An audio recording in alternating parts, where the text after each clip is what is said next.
everybody, welcome back to my channel. Before we get into the soon-to-be divulged paranoia that I have and me literally being afraid of sending my kids to school this upcoming fall, it's important to note some very serious personal stuff about me that I actually haven't even told a lot of my close friends, that basically has created me who I am now as an adult and how I feel about the coronavirus and how it affects my kids and what I think about school in general. So I've suffered from chronic asthma my entire life. I'm on medications daily, multiple medications daily, and those medications are necessary for me to live a normal life.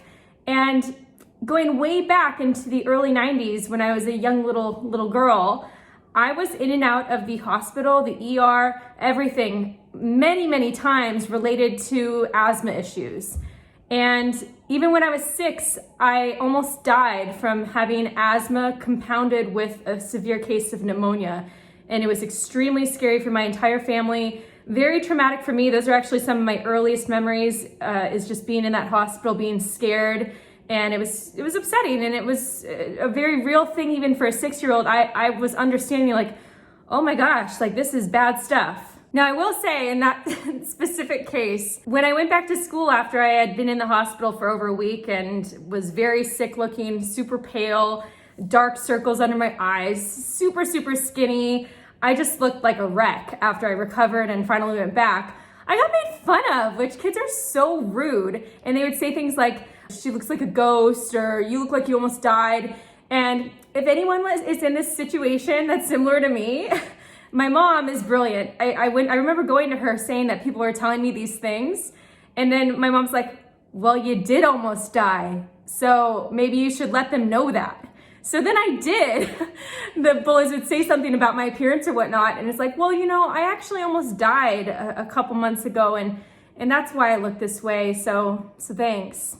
And then literally that gave me like bullying immunity for like a year or two. So kind of a perk, I guess. I don't know. Anyway, I digress. Now let's fast forward a bit. When I decided to have kids and I had Jack, I asked the pediatrician when he was just a couple months old. We didn't know if he would inherit any of these issues or not, but I asked the pediatrician, what are the odds of my child inheriting my stuff? Kevin's completely healthy. I have asthma and allergies.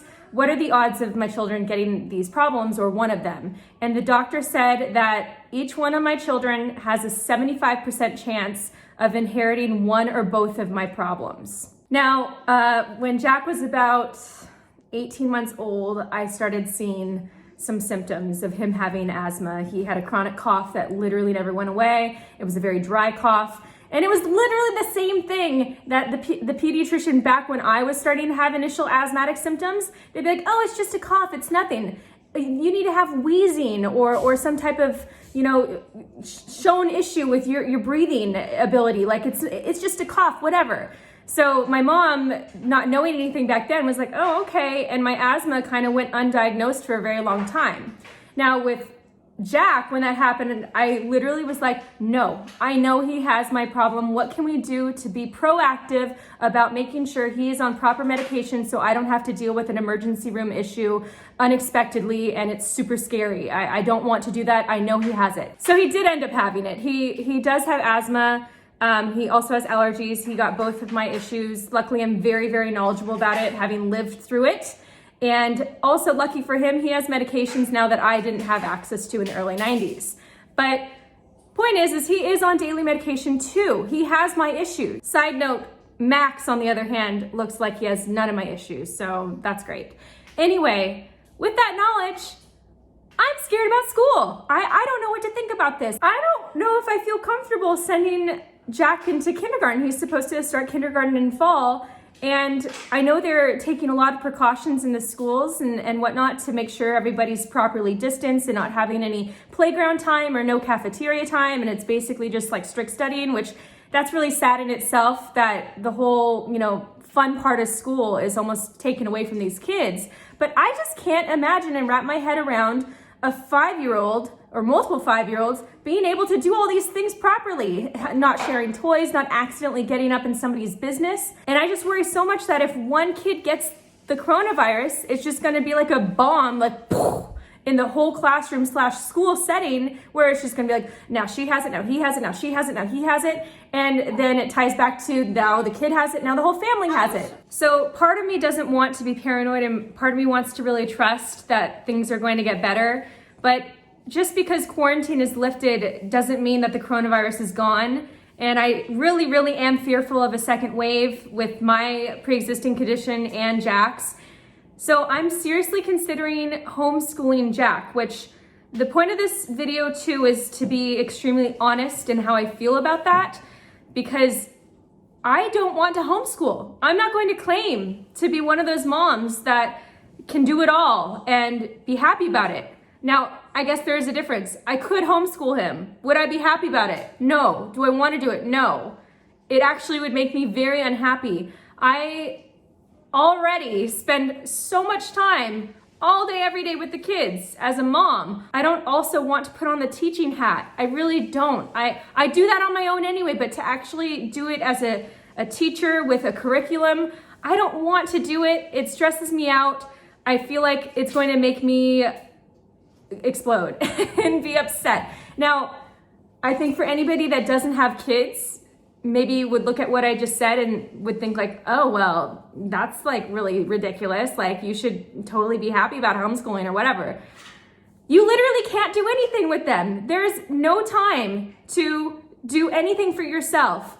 And I manage the properties. I'm trying to do this YouTube thing. What the camera doesn't show is that I have had to cut this many times and do retakes of these whole long spiels that I'm talking about because the kids are interrupting, which is fine because they're kids, but you can't get anything done. And like Ali Wong said in one of her Netflix specials, something along the lines of, you have to leave them to miss them. And I really, really relate to that. Highly recommend Ali Wong's comedy skits about being a mom. It's very accurate, or at least it's accurately depicted in my mind. But anyway, I really hope that there's some form of treatment or something happens over the summer that makes this either go away or there's a very successful treatment or something. I'm just very paranoid. I'm already mentally preparing for the fact that I probably will be homeschooling him if things don't drastically get better. I know a lot of people have different opinions on this. I know a lot of people, a whole range of people that have taken it just as seriously as I have to basically not even caring at all, and teach their own. I have a different opinion, but I am taking it very seriously. I don't want to risk anybody dying. I have a history in my own personal life of me almost dying from an illness combined with me having lung issues. So I don't know.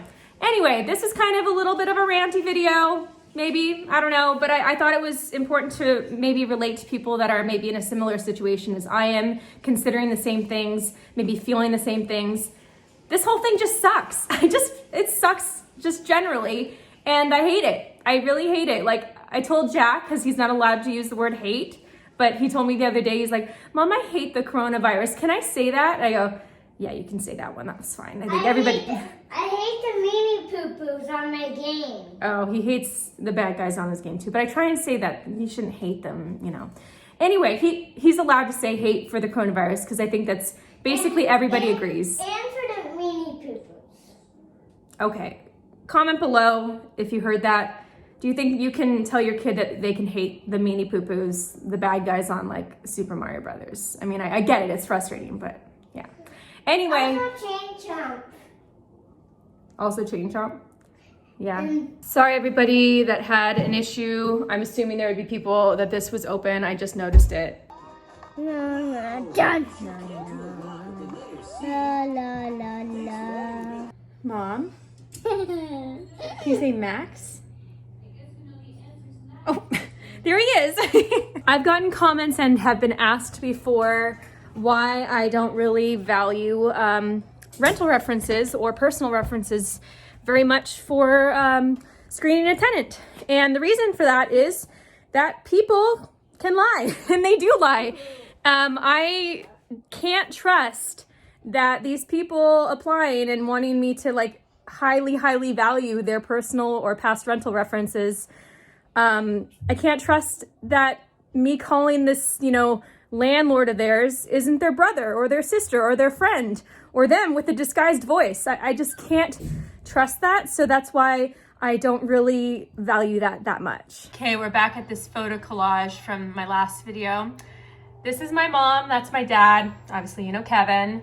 Anyway, fun fact, we're in Vegas here, and I think I was 21 or 22, and I didn't know this, and neither did my mom or anybody else, but she had lice in that photo. And look how close my head was to her head, and I still didn't catch it. That's crazy. She actually caught it from Kevin's sister, younger sister. Didn't know that she had it for a long time, just thought she had an itchy head. So yeah, look how close I am. I'm just shocked I didn't catch it. When I found out she had it, I was like, oh my gosh, there's no way I don't have it, but I didn't. So yay me, no lice. Okay, another property management tip. Don't show your property to prospective applicants/tenants unless you have pre-qualified them over the phone or email or text or whatever.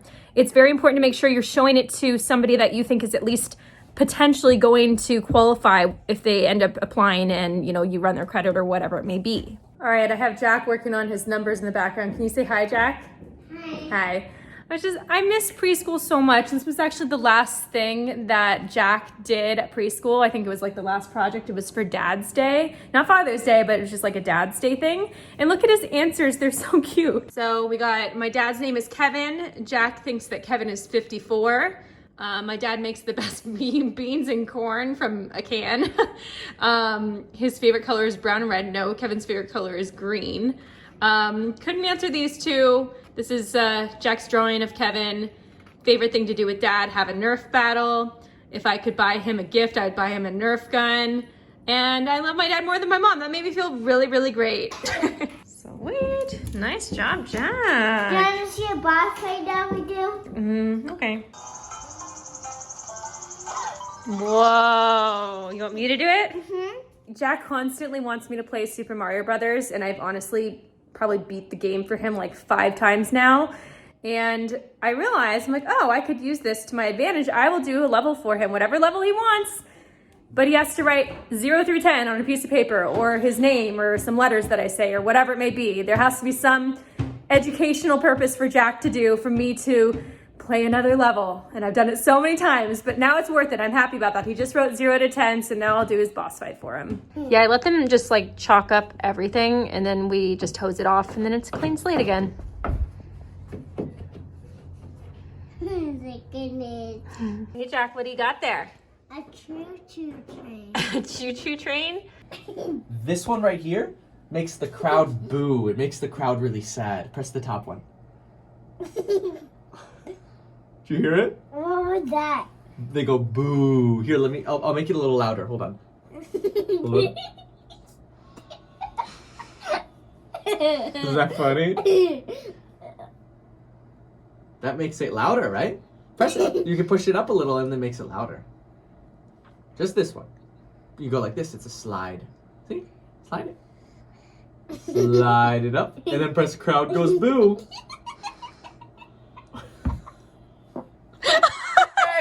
Fart on me? You just tooted! Hey, that looks like you on that portrait right there. Is that a self-portrait? Does it? Yeah, let's stay right next to that. This character artist was very like nice and flattering Yeah, to here. me. Let's stand right next to it. Yeah. Oh wait, I'm looking at you. Hold on. Oh yeah, and I'm... Hey Max, can you say bye-bye? Bye-bye. Bye! Can you wave? Go bye-bye. Yes. Yeah. Airplane. Airplanes? Can you say bye-bye to everybody? Can you say bye?